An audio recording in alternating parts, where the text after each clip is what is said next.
Raise your hand. He's holding the Torah. Okay. He was a 9-year-old at my first bar mitzvah. I thought that would get him. One witness. Needed 2, but I only have 1. As Moses led the children of Israel into the desert, I believe I led my family in an adventure across the United States to California. I started my journey by joining the U.S. Navy, receiving an electronic background which formed my future endeavors. At boot camp in Bainbridge, Maryland, then to Airman School in Norman, Oklahoma, and the fence was this high next to Oklahoma University. On to Aviation Electronics School in Memphis, Tennessee, and I met a friendly of my mother's. She was a classmate who was living there, and she introduced me to the Jewish community. I was a member of the Navy Memphis Choir, and they called me back. They sent out a notice saying, anybody that had served in the Navy choirs, please come to Washington. I haven't gone there yet.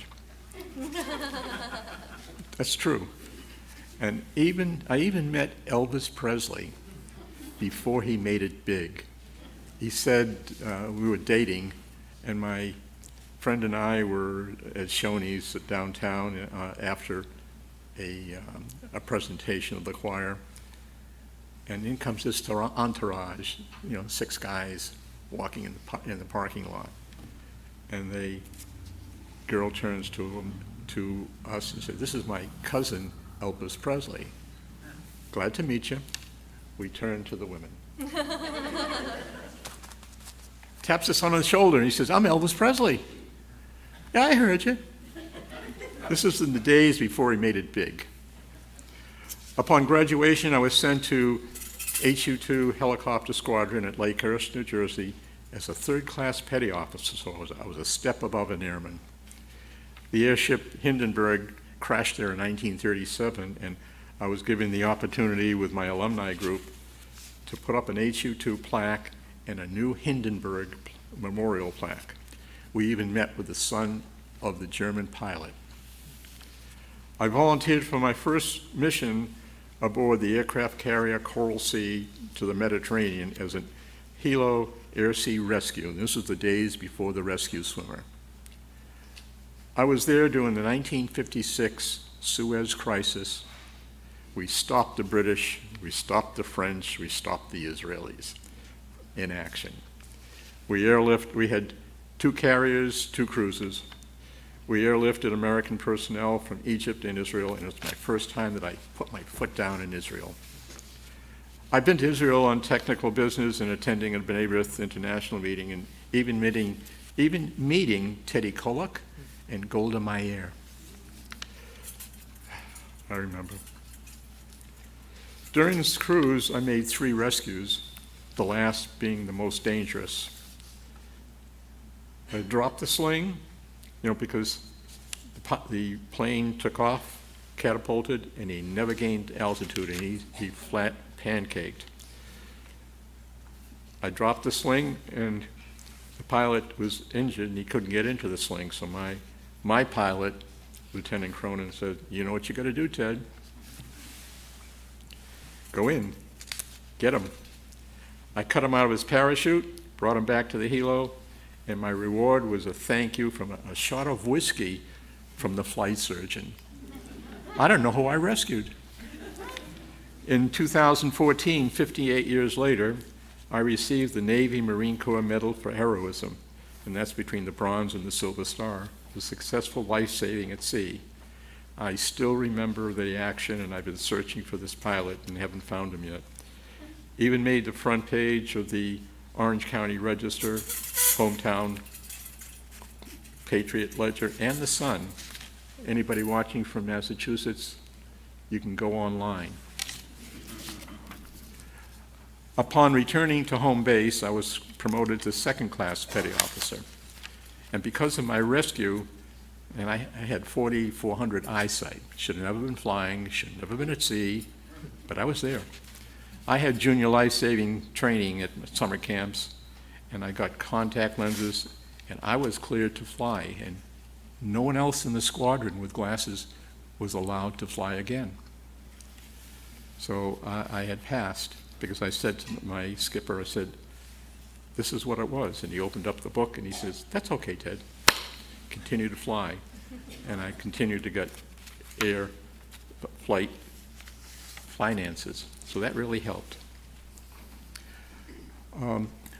My next mission, we lost the only other Jewish kid in the squadron. His name was Abraham Spector.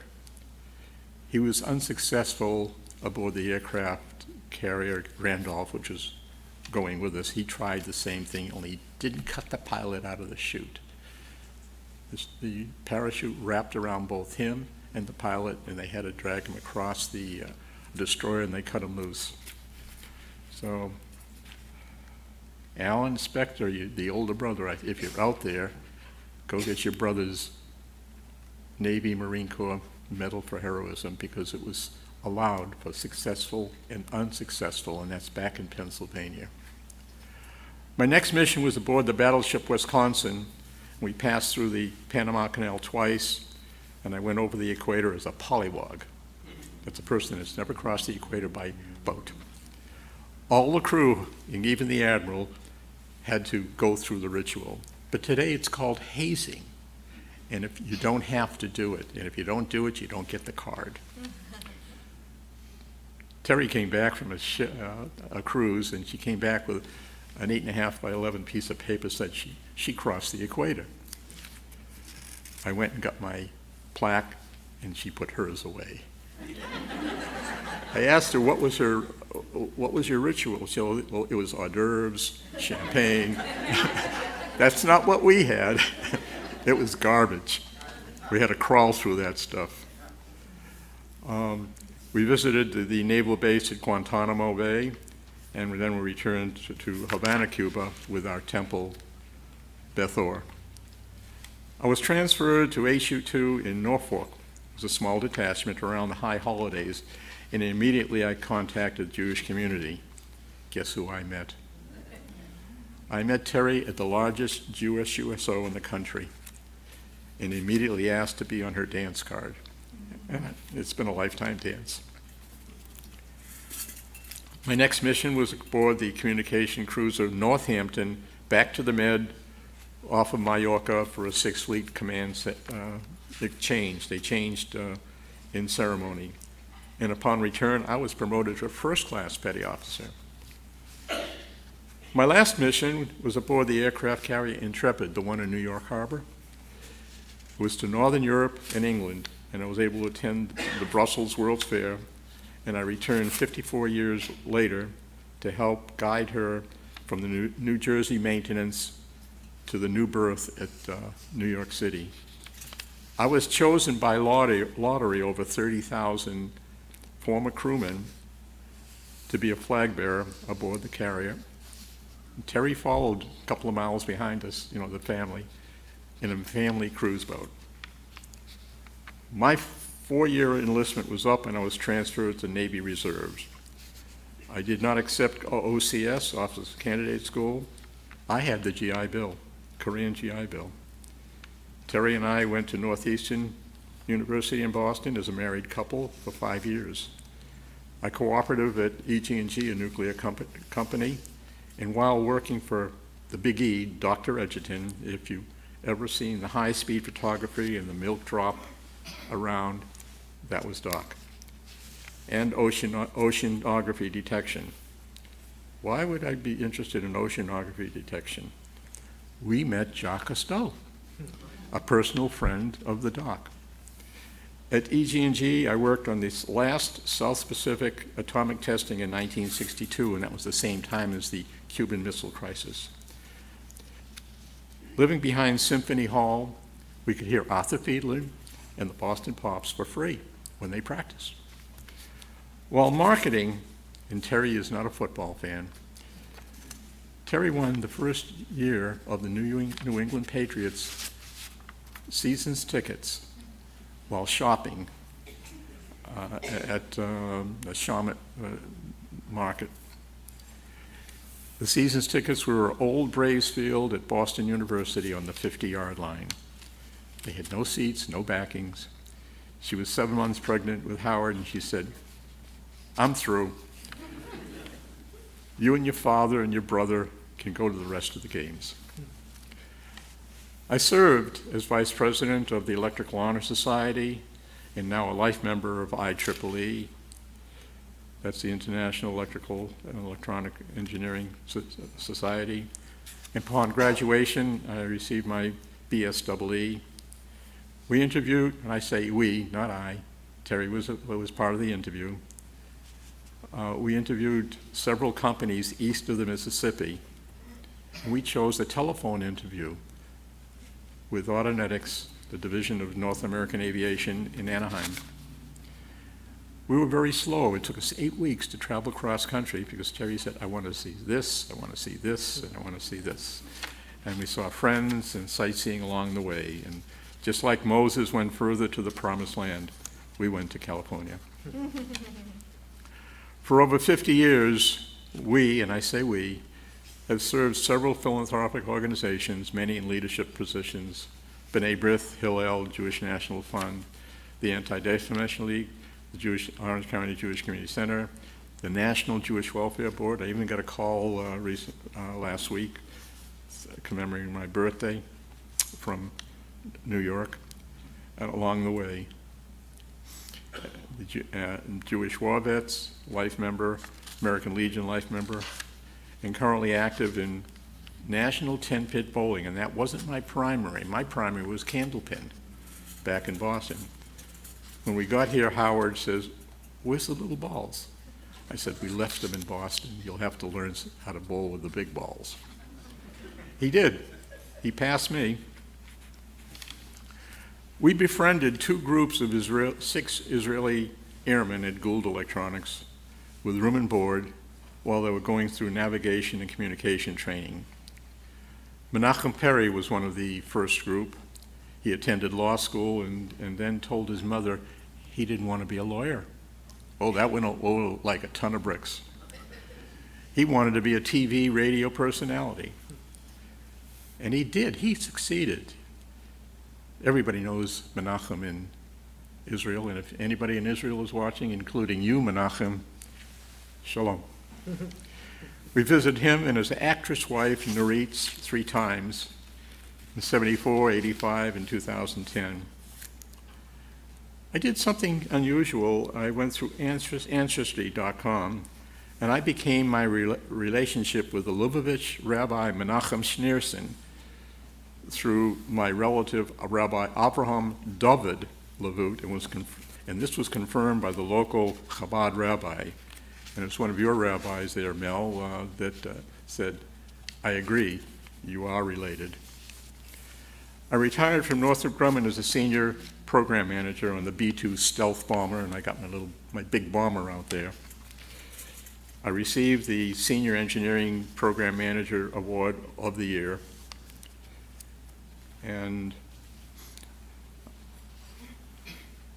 when my company closed out his offices in here in the local area there, I interviewed with Northrop, and they said, "You've got the value, but you cost too much." You've heard that before. You cost too much. So I went to the person who had led me in, and I said, "This is what happened." I said, "I'd like a meeting with HR. I'll come in within your range, and I know that they have a special fund separate from salary. I'll give me a bonus if I last 1 year." I lasted 17 years, and I got bonuses every year. My vice president, Lou Israelite, and Dolly Church can confirm that, but they aren't able to make it today. Approaching my 83rd birthday, I thought about a second bar mitzvah, and here I am, Hineni. Also coming up, 60 years of marriage to my love, Terry. My son has been very active in organizations and also brought us a shining penny. and her daughter Heather. Howard and Penny recently celebrated their 25th wedding anniversary. In Moses' time, 40 years was monumental. Today it's 80 plus. Moses did not lead us into the promised land, but he did not give up. He continued guiding the Israelites, as I hope I project the same for the Jewish community according to the Psalm 70 plus 10 plus 13. Looking back at all my lifetime decisions coming to fruition, my connection with the Jewish community, 50 years here at Temple Beth Or this year, has led me to stand here today. And with a special thanks to Rabbi Mark Goldfarb, and a thank you to all my relatives and friends, including those who are watching, for sharing this special day with me. Both today and both yesterday and today are currently on the YouTube, and you can bring up the ceremony both per the talents of Phil Carey. And thank you, Phil. Great job. Where are you going? Washington. Oh. Are you taking Susan with you? No. Okay. You're leaving her here? Okay. Shalom.